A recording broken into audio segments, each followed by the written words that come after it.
I conti non tornano, verrebbe da dire, a proposito del calcolo degli ettari di terreno da destinare in Veneto al Prosecco DOC. Secondo un primo conteggio, infatti, il tetto di ettari risultava già raggiunto. Poi, ulteriori accertamenti hanno portato alla luce la reale situazione. Dei 16.500 ettari destinati a vigneti di Prosecco DOC, solo 15.000 erano stati già occupati. La Regione Veneto però chiarisce subito la sua posizione. La Regione ha i dati perfetti, corretti e ha forniti, sono noti, quindi da questo punto di vista abbiamo fatto il nostro dovere e questo lo confermiamo. Una differenza dunque di quasi 2.000 ettari nuovamente a disposizione dei produttori, un gap che l'assessore Manzato spiega così.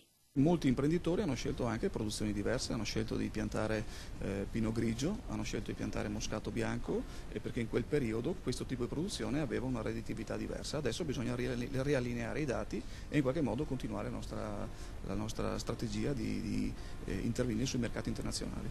Toccherà ora al Consorzio ricalcolare la suddivisione degli ettari in eccedenza, che saranno comunque assegnati ad aziende agricole già esistenti. Il rischio però potrebbe essere quello che molti buyer stranieri si rivolgano ad altri prodotti per il timore che l'offerta di Prosecco DOC non sia sufficiente a soddisfare la domanda. Dovranno fare un'analisi rispetto alla produzione e poi affrontare i mercati internazionali, ma se manca Prosecco significa che c'è una domanda fortissima, vuol dire che è un prodotto che ancora tirerà per molti anni.